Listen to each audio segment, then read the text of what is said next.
Okay, Chodesh Tov, as we know, this is Rosh Chodesh of Adar, and our Chazal teach us, Mishenichnas Adar, when the month of Adar comes, which is now, Marbin B'Simcha, we increase in our joy, and Chazal also say, Mishenichnas Av, when we have the month of Av, Mematin B'Simcha, we diminish our joy. So I mentioned this morning, you heard that Rav Schwab used to say a very nice thought, that you never bring Simcha down to zero. Adar, you have more, Av, you have less, but you always have to serve Hashem with Simcha, even on Tisha B'Av itself. And it's an interesting point, because we know that one of the books of Tanakh is, of course, the Book of Eicha, the Book of Lamentations. And the fact that it's in Tanakh means that it came to Yirmiyahu through prophecy. Through prophecy and divine inspiration, he composed the Book of Eicha, the Book of Lamentations. Now the problem is, of course, that the Book of Lamentations is full of sadness and mourning and grief, and yet Chazal say prophecy cannot rest on a person unless there be Simcha. And it's not just Eicha, but throughout, so much of Tanakh, so much of the words of the Nevi'im are prophecies of destruction, prophecies of sadness, prophecies of tragedy. So you kind of have a self-built-in contradiction. If in order to have prophecy you have to be joyous, how can a prophet ever give a prophecy that's not joyous? And the short answer is, although it's hard to fully understand this, is that somehow, even amidst the sadness and even amidst the tragedy, a Jew finds reservoirs of joy to connect to God and reasons to be grateful. And as a result, it is actually possible to have simcha side by side with grief. In Rabbi Weinshul, I give a class about the Piazetzner Rebbe, who is the last Hasidic Rebbe of the Warsaw Ghetto. Piazetzner was a village near Warsaw. And he was an extraordinary person. He was an extraordinary person before World War II. He was a great, great educator, a great psychological understander of what youth were going through between the wars in Europe, which were very frightening in terms of the so-called Enlightenment and communism and socialism. And he found ways of reaching people. But he really reached his heights in the tragedies of the Warsaw Ghetto, where he eventually died, because he would give people encouragement and chizuk in the darkest moments of the Holocaust, giving them emunah. And it was a different type of emunah. It was not the emunah that things will be good at the end, because he understood at some point that there'll be a lot of tragedy that's not going to get resolved. It's a different level of emunah. It's an emunah that even when things are apparently bad, you believe and you hold on to HaKadosh Baruch Hu. That's a deeper and more difficult type of emunah. It is not the Pollyannish emunah that everything will turn out good, but it's an understanding that I'm with God and God is with me no matter what we are going through.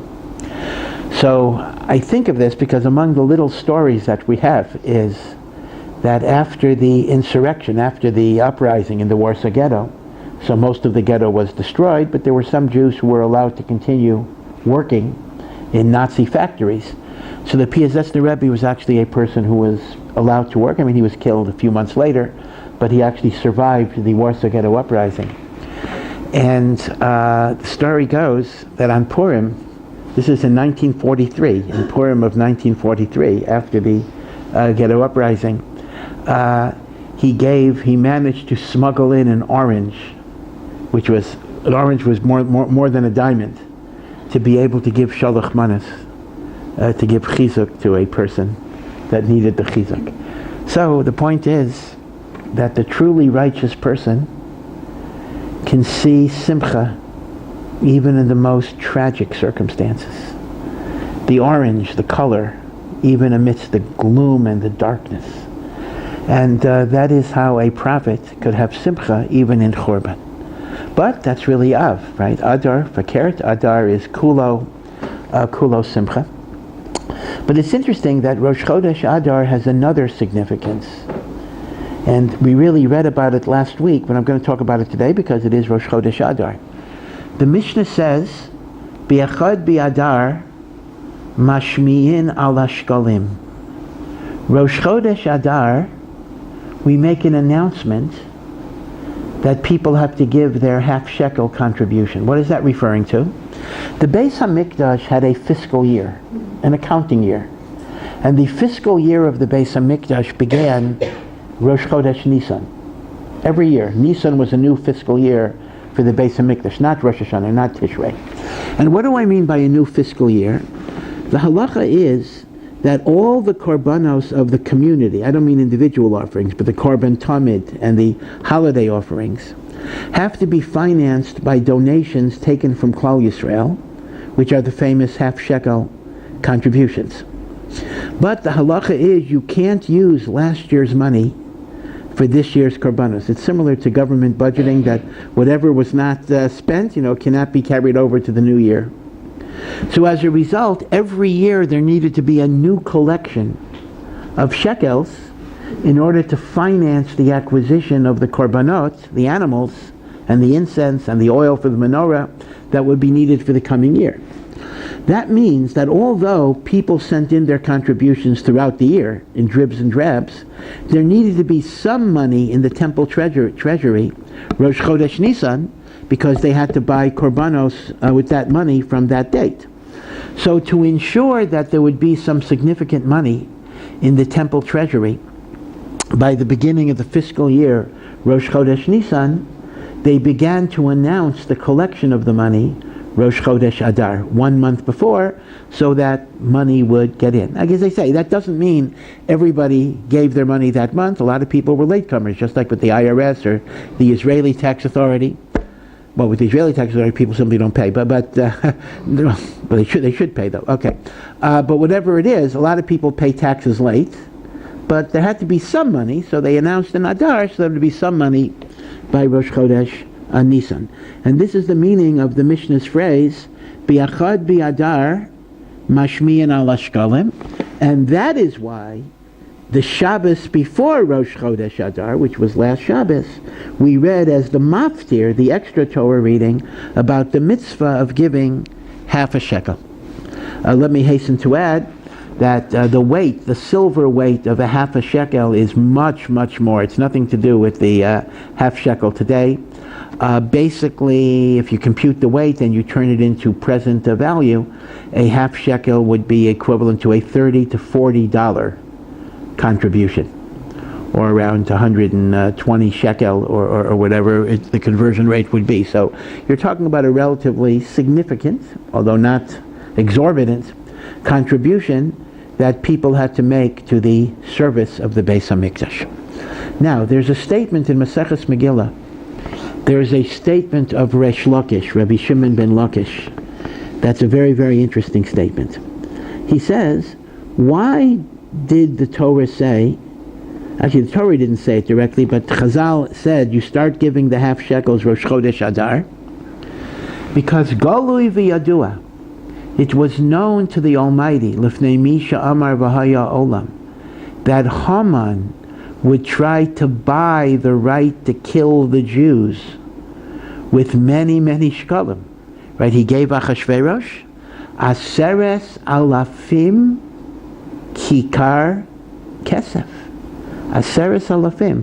10,000 kikar. Kikar is a talent, a huge, huge amount of silver. 1 kikar is a lot, quite a lot. This is 10,000 kikars. And that's how much silver he was going to give Achashverosh. Of course, Achashverosh, in his righteousness, told Haman he could do the job for free. He didn't even have to take the money, but okay. And therefore, in order to counteract the shkalim of Haman, Hashem told us to give our shekalim first, and that will defeat the shekalim of Haman. That's what Resh Lakish says, and that is why we give our shekalim echad bi'adar before the time that Haman would have destroyed us, which is the 13th of Adar. Right? That would have been the day of the Milchama. That was the day of the Milchama. And in order to counteract the shekalim of Haman, we give our shekalim first. Now, the question is, what exactly does that statement even mean? First of all, the shkalim of Haman were not given to God, they were given to Achashverosh. Second of all, Haman is long gone. I mean, we are still giving shkalim. Of course, today we don't give the shekel, we remember it. But we still give or commemorate shkalim to counteract the shkalim of Haman.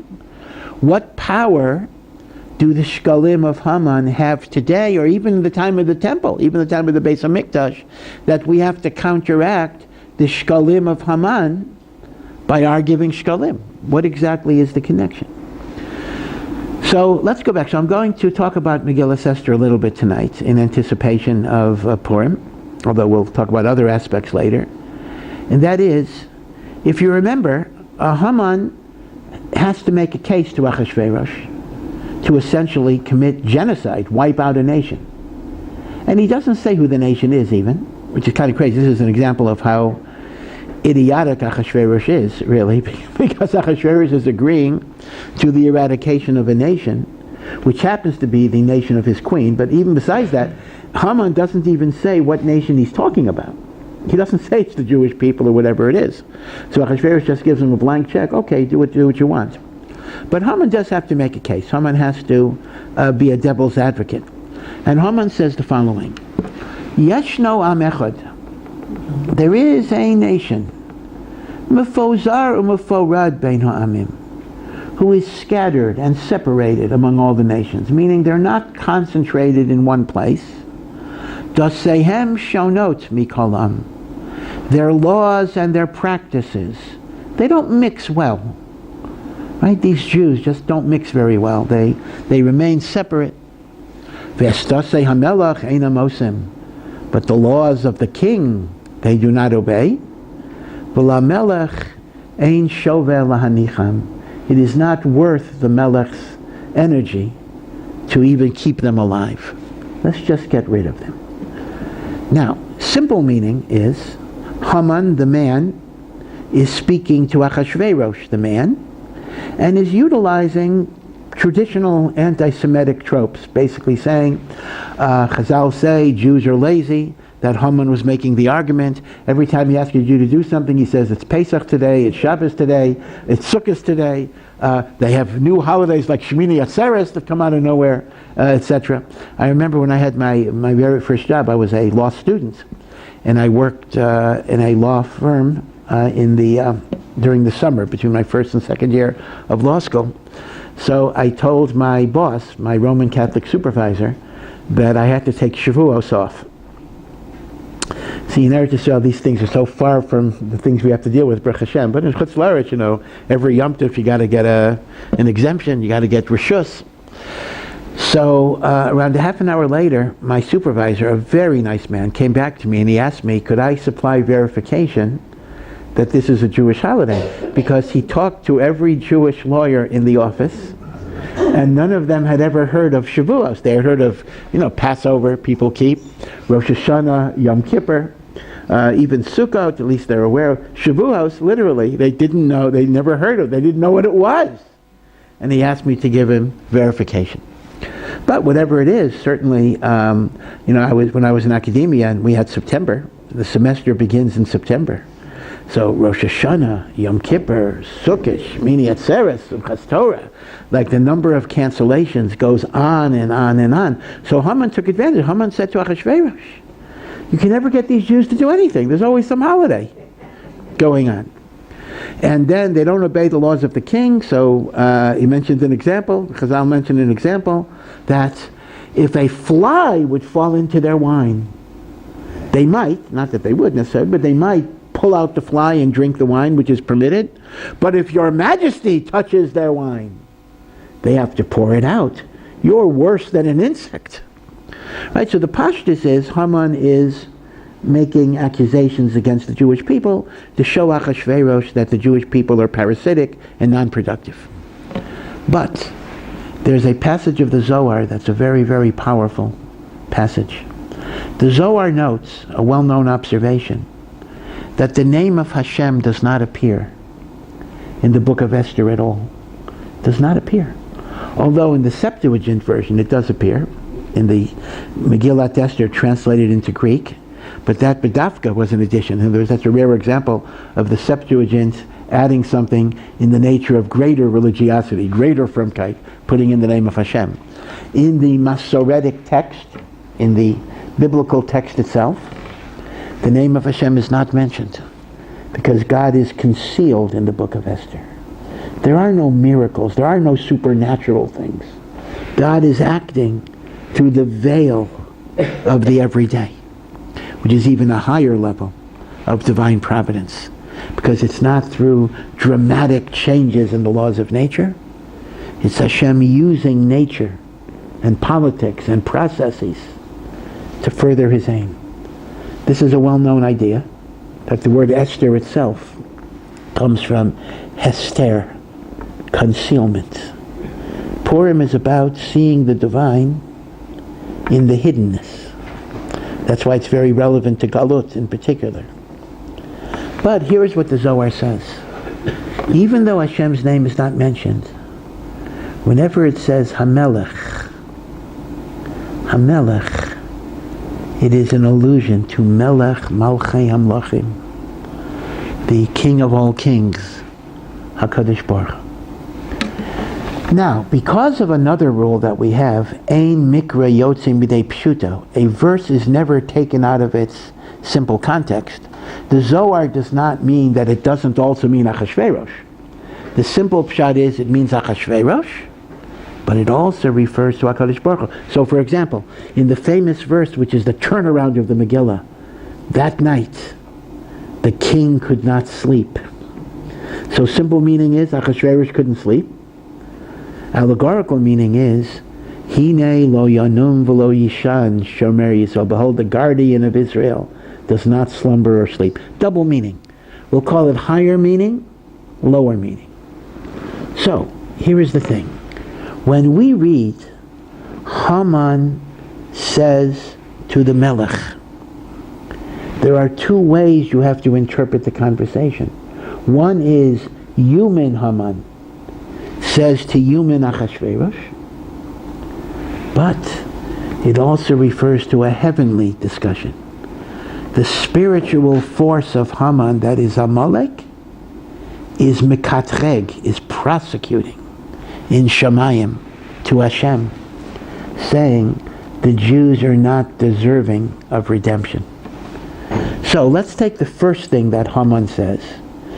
The Jewish people, or this Am, are mefozar umeforad. They are separated and scattered. On the human level, of human Haman to human Achashverosh, he's making a logistical point. Because the Jews are not concentrated in one place, they don't have the capacity to fight you, and therefore it'll be easy to kill them, because in any given place there aren't that many Jews. That's the simple pshat. But what does it mean on the spiritual level? The koach of Amalek is mekatreg in Shamayim, prosecuting in Shamayim, saying the Jewish people are undeserving of redemption because they are scattered and divided among themselves.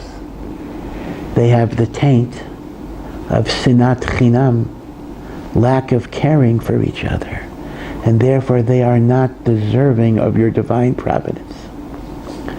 So it turns out that what is happening on earth is being echoed in heaven in a very frightening way. There is actually a discussion in heaven. Should the Jews be saved? Or should they just be wiped out? So when Haman is making all of his false accusations to Achashverosh, in which he's buying the right or getting the right to simply wipe out the Jewish people, there is a much more serious debate going on in Shemayim, whether the Jewish people are worthy of redemption, because they are mefozar or meforad, and when it says datei hamelech einam osim, they don't keep the king's laws. It's not just referring to Achashverosh's laws. They're not keeping the king, the laws of the Torah. So it turns out the following. When Chazal talk about the shekalim of Haman, the currency that Haman used to destroy the Jews, they're not referring to the currency that the physical Haman used with the human Achashverosh. But it's a metaphor. When you're talking about the currency, what was the argument that Amalek in Shemayim, the angel of Amalek in Shemayim, is using to gain control over the Jews? The Shiklei Haman, meaning the same way that you buy something by giving its purchase price. So Haman in Shemayim buys the right to go after the Jews with an argument. And the argument is Mefozar u'meforad bein ha'amim. The Shiklei Haman is not referring to the historical silver coins that Haman wanted to give Achashverosh. It's referring to the kitrug in Shemayim of Mefozar Meforad Bein Ha'amim, and unfortunately those shkalim are still current. That kitrug is an ongoing kitrug of Am Yisrael, as we know that the second Beis HaMikdash was destroyed because of sinat chinam, irrational, groundless hatred, polarization, indifference, coldness, and it cannot be rebuilt until we rectify that sinat chinam. By the way, that is why when Mordechai finally informs Esther of Haman's decree against the Jewish people, Esther's words immediately are Lech kenos es kol Yehudim. Go and gather all the Jews to fast and to pray. But she didn't just say fast and pray. She prefaced the fasting and the praying with bring them together. Because if Haman's koach comes from Mefozar u'meforad, we can defeat Haman only with the opposite of Mefozar u'meforad, and that's Lech kenos, to come together with unity. In fact, that is why on Purim there is such an emphasis on unity. We give shalach manos, gifts of food, to create friendship. Matanos li'evyonim, charity, to help those who are unfortunate. The whole emphasis is on achdus and unity. In fact, that's even the source of the custom. When you give mishloach manot, it's better for you to use an extra person, meaning instead of my giving it to you directly, I get a shaliach, a child or somebody in the middle. Why is that so? Because the more people you involve in the process, the more friendship and warmth is generated. The more achdus it is. You want to be, the expression of the poskim is, marbeh reyut. To be marbeh, to increase reyut and friendship. By the way, although it's a little early, let me just remind you of the halacha of the Rambam, that it is better to give more matanot li'evyonim than mishloach manot, meaning it's better to give more of your resources to the charity than to the food packages, especially since Purim is, after all, only a month before Pesach. So actually it may not be such a chesed, both in terms of chametz and in terms of calories, to give so many high-calorie chametzdika foods and the like. So good. So actually, maybe follow the Piazetzner Rebbe's eights in the Warsaw Ghetto. Give fruits, good fruit, which, as it were, and that way you avoid both of those problems. But be it as it may, therefore, Haman's kitrug, which is our Achilles' heel, is Mefozar Meforad Bein Ha'amim. So if we understand that this is the currency of Haman, i.e., the koach by which Amalek has ascendancy over us, then we can understand what Chazal mean when they say, we give our shkalim first to counteract the shekel of Haman. Because the mitzvah of Machzis HaShekel actually exemplifies unity and togetherness in some very powerful ways. First, the Torah notes in Machzis HaShekel, when it gives us the commandment of Machzis HaShekel, the Torah makes the point, Ha'asher lo yarbeh the rich person is not allowed to give more. Hadal, the poor person, lo yamit, cannot give less. Everybody has to give the same. Now the question is, we understand the poor person cannot give less because there's a minimum contribution. Meaning, listen, it's not so onerous. If you have to borrow, you borrow. Everybody has to give. But why would there be a rule that rich people can't give more? I can tell you this from my own experience. If a parent of a yeshiva student wants to give more than full tuition, the yeshiva is not going to say, sorry, we don't accept anything more than full tuition. Right? You're always welcome to give more, that's for sure. In fact, we have kind of two rules in the yeshiva. If you want the job, you want to be a teacher in the yeshiva, he says, we're happy to give you the position as long as you don't expect to get paid. If you want to come in, be a volunteer teacher, Baruch Hashem, go ahead and do it. And the other rule is we accept more than full tuition. We don't say we don't take more than full tuition. And yet when it comes to the temple service, the korbanot, we don't allow the rich guy to give more. In other words, you can't walk into the Beis HaMikdash or the Mishkan and have a sign that said, today's temple service was donated by so-and-so. It has to come from the whole community. Now here's what the Sfas Emes says. The Sfas Emes says that the lesson here is, when it comes to equality of access to HaKadosh Baruch Hu, which is represented by the temple service, all people stand with equality of dignity and respect. And he goes further and he says, this is Sfas Emes, that rich and poor is not only a matter of more money or less money, but rich and poor can refer to many, many aspects of life. There are people who are seemingly rich in many, many talents. They're wise, they're quick, they have charismatic personalities, they're natural leaders. We identify people with qualities. They seem to be wealthy in many, many ways. Sometimes not in money, in all these other ways. And then there are people who seemingly, although everyone has talents, but they seemingly seem to be bereft, they seem to be poor. And we naturally will value those who are wealthy in all of the talents that we value more than the people who are bereft. But in God's book, it actually does not make a difference if you are rich and poor, rich or poor, because you are judged not by some objective standard.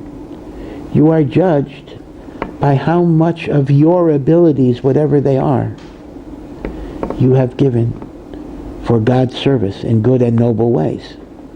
So, the person who may not be naturally gifted, but does the best that he can with whatever he was given, is equal to the person of much greater talent who does whatever he can with what he was given. And in fact, if the person of lesser ability uses more of his abilities in good ways than the brilliant person who uses less, that person who has lesser ability is actually more valued. The example that's given is this. This is from the Mabit, Rav Moshe ben Yosef Trane, who was a great rabbi in the time of Rav Yosef Karo. In the 1500s, he was the head of the Beis Din in Sfat. And the Mabit explains the following story. The Gemara gives us a story that Rav Yeshua ben Levi had a son, and the son was very ill, and he had what we might call today a near-death experience. He actually died but was revived. And in his death experience, his soul actually ascended to the Garden of Eden. And when he was revived, he was asked, what did he see? What did he experience in the Garden of Eden? And he said, in the Garden of Eden I saw an upside-down, topsy-turvy world. Those who are big and important in this world were insignificant in that world. And those who were downtrodden and rejected and insignificant in this world were given a place of great honor and homage. Olam hafuch ra'isi. And Rabbi Shua ben Levi told his son, you did not see Olam hafuch. This world is the Olam hafuch. You saw Olam emet. You saw the world of truth. This is in the Gemara. The Mabit raises the question, though. What does the son mean when he said the big shots were inferior? He can't just mean rich, powerful, politically well-connected, because that's obvious. Who would have a Havamina? Who would assume that just because somebody was prominent or famous in this world, that would count? That's an obvious point, actually. So listen to what the Mabit says. This is a big chiddush. Mabit says, when he talked about the big important people in this world, he meant people who were great in mitzvos and great in Torah learning. And he gives the example. Let's imagine you had a brilliant Talmud student who is able to learn 100 pages of Gemara a day. That is a phenomenally great pace. 100 dafim a day. That basically means he would finish Shas less than a month, in around 27, 28 days. He would finish Shas. Phenomenal. So he decides, since he's so much ahead of everybody else, he'll learn 50 daf a day, which is still a very, very, very impressive. And you have another person who's struggling to do one daf a day or maybe one daf a week. So people look at these two people and they say, one guy, what a genius, how great he is in Torah, how much he knows. And the other guy we look at with a certain pity. Listen, he tries hard, he has a good heart, but he's not really accomplishing that much. A page a week, what's the big deal? When they come to Shemayim, Hashem is going to say, 50 blot a day, very impressive, but you only gave Hashem 50% of your capacity. A blot a week. Well, you didn't cover very much, but you gave HaKadosh Baruch Hu, no one is 100%, but let's say 100% of your capacity. The guy that gave a blot a week is the person who in this world would not be regarded as that significant. In Shemayim, he's on top. Teachers like to give lip service to the idea that the only thing that counts is the effort. And, I know that teachers would like that to be the case. I'm not impugning teachers. But in this world, I was going to say the real world, but this is not the real world. But in this world, effort is not the thing that counts. It's results. With all of the effort, if you get a 50 on the test, it's only a 50 on the test. In Shemayim, the reality is, this is really the standard. How much of yourself did you give to God?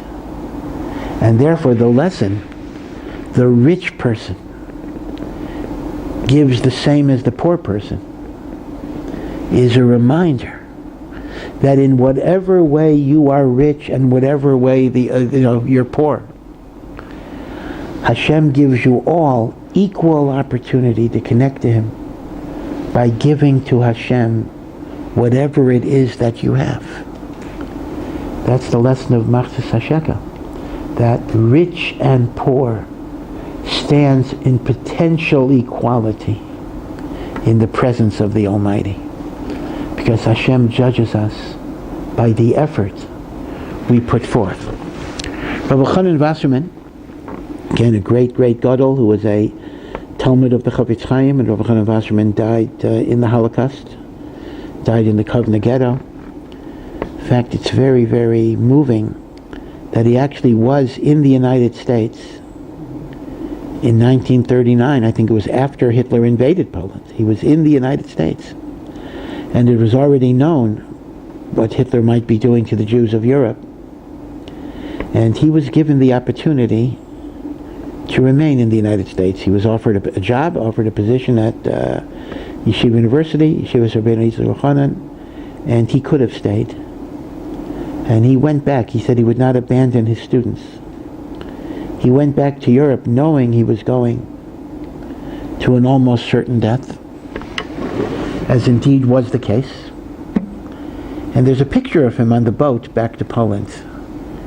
And he's staring out into the ocean. Now, I don't know what he was thinking, but the picture is so evocative that you really have a sense that he knows he is going towards his death.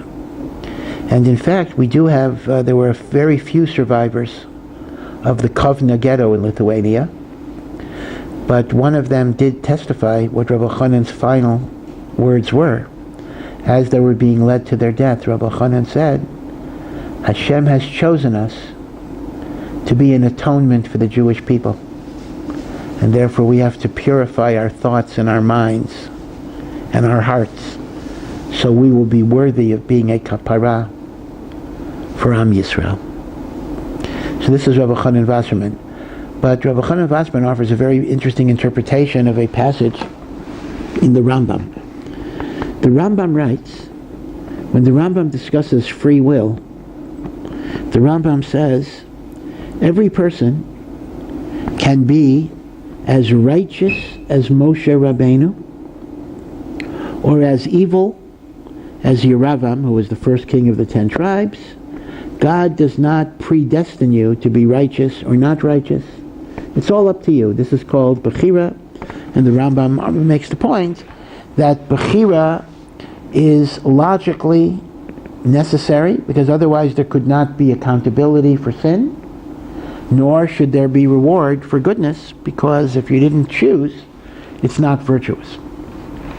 So that's fine, that's a very good point. But people question the hyperbole. Is it realistic to say, I can be as righteous as Moshe Rabbeinu? The Torah says, there never was and there never will be a prophet as great as Moshe Rabbeinu, who connected to God at a level that no other human being will ever do. So in what way, Rabbi Chanan asks, can I be as righteous as Moshe Rabbeinu? And he explains with an idea that's really very similar to the Mabit and the Sfas Emes. We find at the beginning of the book of Yehoshua, who was of course Moshe's successor, Vayamas Moshe Eved Hashem. Moshe, the servant, the slave of God, died. Unusual term, Eved Hashem.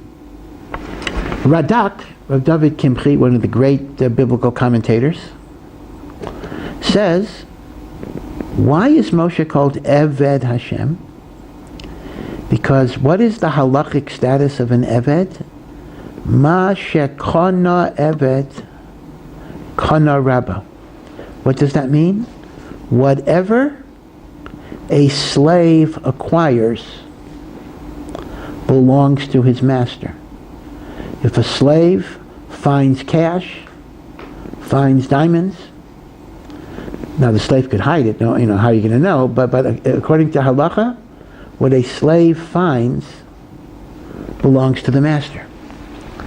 So Moshe is called Eved Hashem because every capacity he had, he gave back to God. This is the Radak. So says Rabbi Chanan Wasserman, in that way, each of us can theoretically be a Moshe Rabbeinu. Moshe Rabbeinu had much greater capacities than any of us can have. But just as everything he had, he gave to God, everything we have, we can give to God. And if I give 100% of what I am equal to Moshe Rabbeinu, who gave 100% of what he had. And in that way, therefore, rich and poor stand with equality of dignity and equality of potential in terms of their relationship to the Almighty. That's the lesson of Machzis HaShekel. So now let's go back to the text we began with. How does our shekalim countermand the negative influence of Haman shekalim?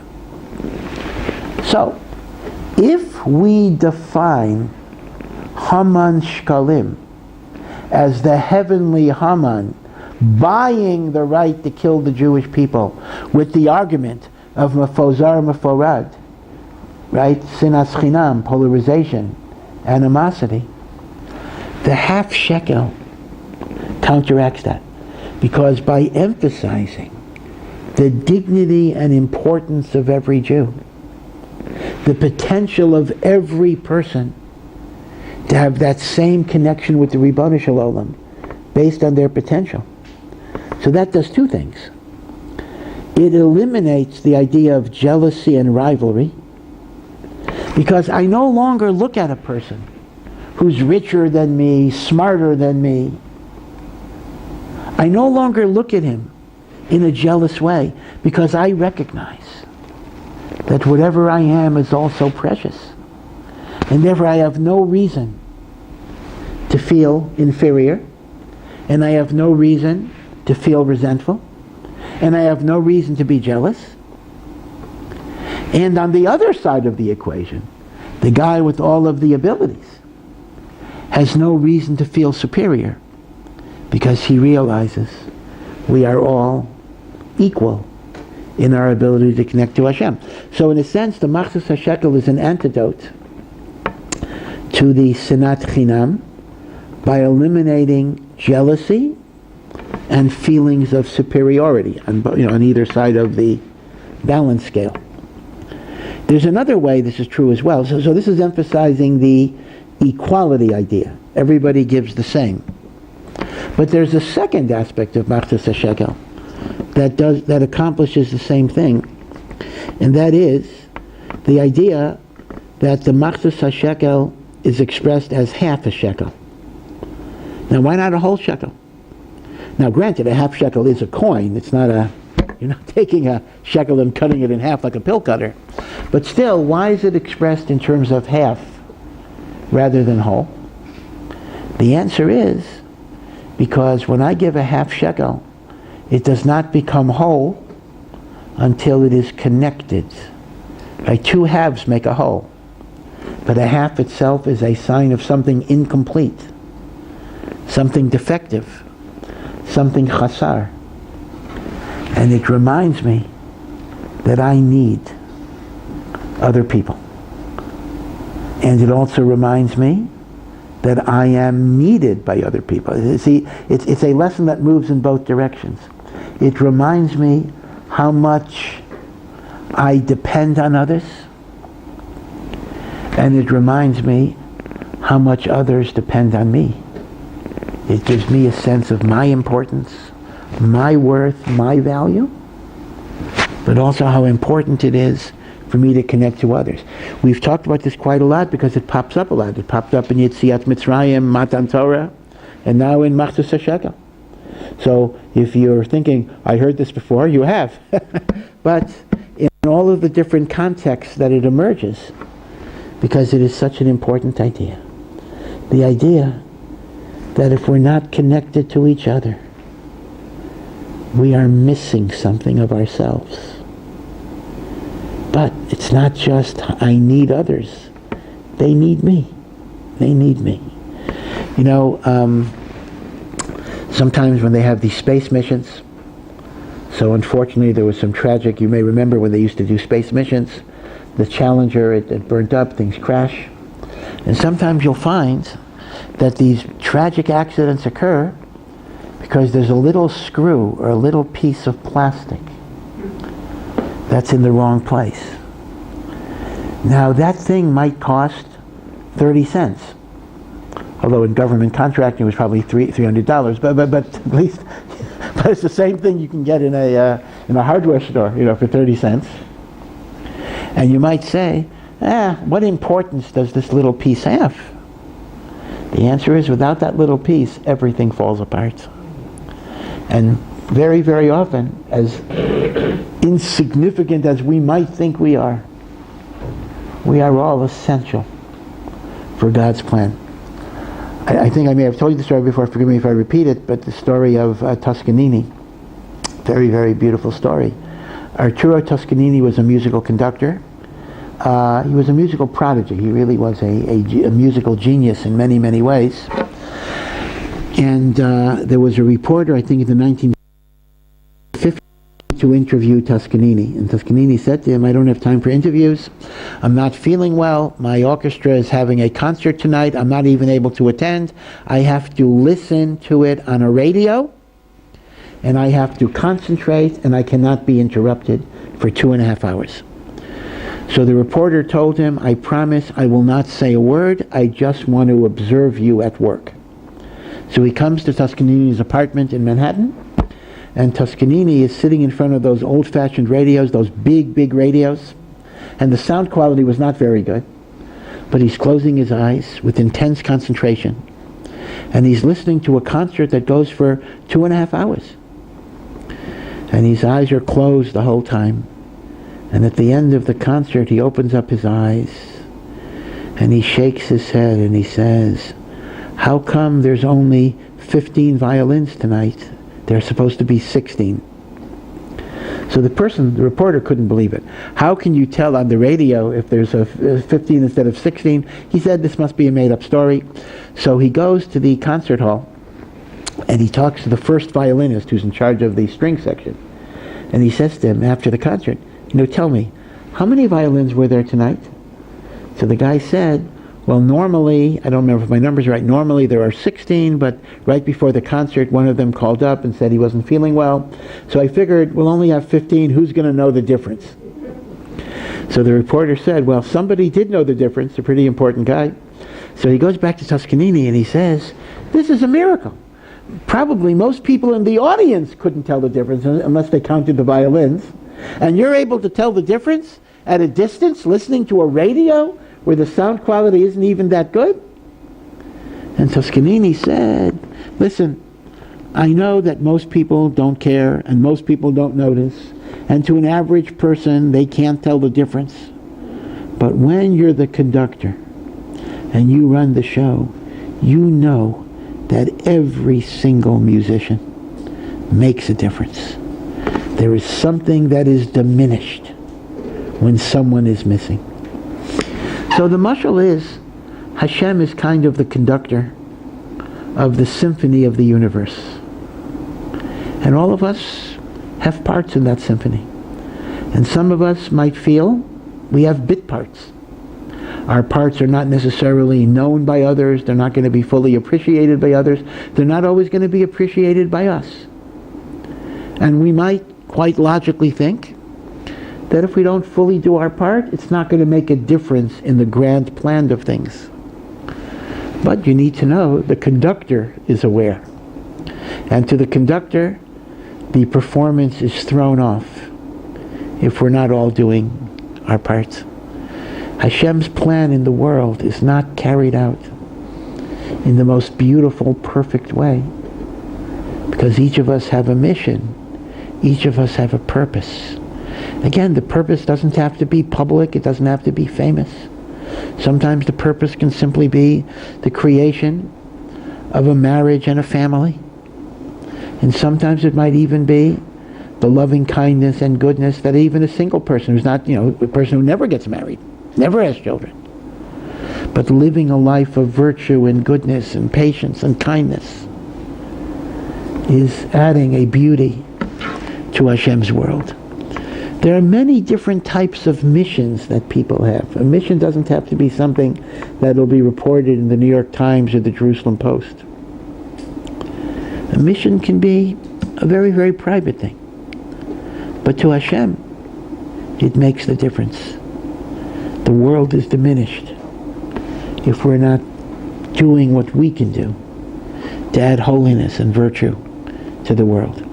So this is the second aspect of Machzit HaShekel, that the idea that each of us standing alone is incomplete, because we need to connect to others, and others need to connect to us. We have what to give, and we also need to recognize what others give, and share that, and connect to that. Just as last week we talked about Matan Torah requires the unity of Avas Yisrael, so too, to build the tabernacle, to build the Mishkan of Hashem, requires the Achdus and the unity of Am Yisrael, and this is seen in the Machzis HaShekel, and this is why our mitzvah of half a shekel countermands and counteracts, going back to the original Gemara, the shkalim of Haman, because the shkalim of Haman are not the silver that he wanted to give to Achashverosh, again, because that stuff is long gone, but it is the celestial shekel by which the koach of Amalek, the koach of Tumah, sought to buy the right to kill the Jews. Mefozar meforad, that we have to fight, and we fight that through the ideas that are implicit in the annual mitzvah of Machzis HaShekel. Now, although it is true that when we don't have a Beis HaMikdash, we don't have the mitzvah anymore of Machzis HaShekel until the Beis HaMikdash gets rebuilt, but we do commemorate it in two ways. Number one, we commemorate it by the special Torah reading that we did last Shabbat. Now again, if Rosh Chodesh Adar is on Shabbat, we actually read it on Rosh Chodesh. When Rosh Chodesh Adar is not on Shabbat, we read it the Shabbat before Rosh Chodesh. And also before Megillah reading, you'll see there'll be actually, in addition to the Matanot Le'Evyonim, which you give on Purim, there will be pushkas, there'll be plates. It also goes to tzedakah, but it's customary to give a Machzis HaShekel. So the way this works is, here, well, again, technically you actually give a half shekel, but again, although the Israeli half shekel is not the half shekel of the Torah, but it's brought down in a complicated way, that a half shekel simply means a half of whatever denomination is the currency of your country. So in the United States, you would fulfill the half shekel by giving 50 cents. In Israel, it's just almost a coincidence that it happens to be that the half of the official denomination is called a half shekel. But it's the reason why your yotzei is not because it is a half shekel, but because it's half of the legal denomination of coinage. And we fulfill it that way, and that is called a Zecher L'Mikdash. Of course, you're allowed to give more, but the way it works is, they will put out in the plate, this is what you'll see, half shekel coins. You pick them up to be koneh them, so they're yours. You then put them back, so you've given the half shekel, and then you augment it with any additional charity, any additional tzedakah you want to do. There is a machlokas, a big machlokas, whether women are chayev in half shekel, if their husband should give extra for them. We actually paskin women are exempt from the mitzvah of half shekel, but many do have a custom of giving. So there are different views in terms of that. The reason why is a technical reason, that the Torah says that the mitzvah of half shekel is for those who go to the tzava, those who would be eligible for the military service. Of course, according to that, I don't want to. I'll make a little joke. According to that, charedim should be putter from half a shekel too. But okay, but be it as it may, since it says yotzei tzava b'Yisrael, so women didn't participate in the army, and according to that, since the draft age was 20, according to that, bar mitzvah kids between 13 and 20 would also be putter from Machzis HaShekel. The chiyuv is only males from 20 and up. But even if there is a technical exemption, one has to understand that the spiritual ideas of Machzis HaShekel are very, very relevant to all of us. The month Adar can be split into two words. Aleph, one, Dar, dwells. This is the month where we actually build a dwelling place in our heart and soul. It corresponds mamash to the Parshiot as well, that we build a dwelling place in our heart for the divine presence, Echad Dar, that the one should live in our heart and our soul. And in truth, that is the central idea of building a Mishkan. The Pasuk says, V'yasu li mikdash, make for me a sanctuary, V'shachanti b'tocham, so I will dwell within them. It does not say Hashem dwells in the building. Hashem dwells in our heart and in our soul.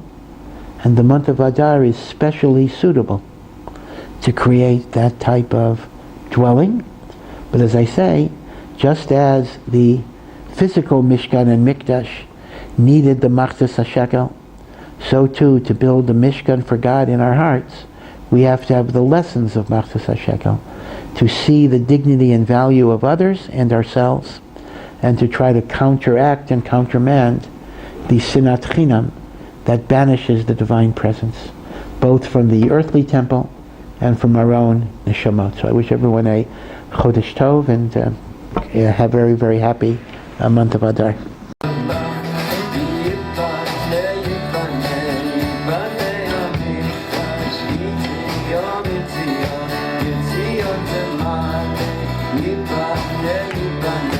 Yiboneh Archives, Yitzchak,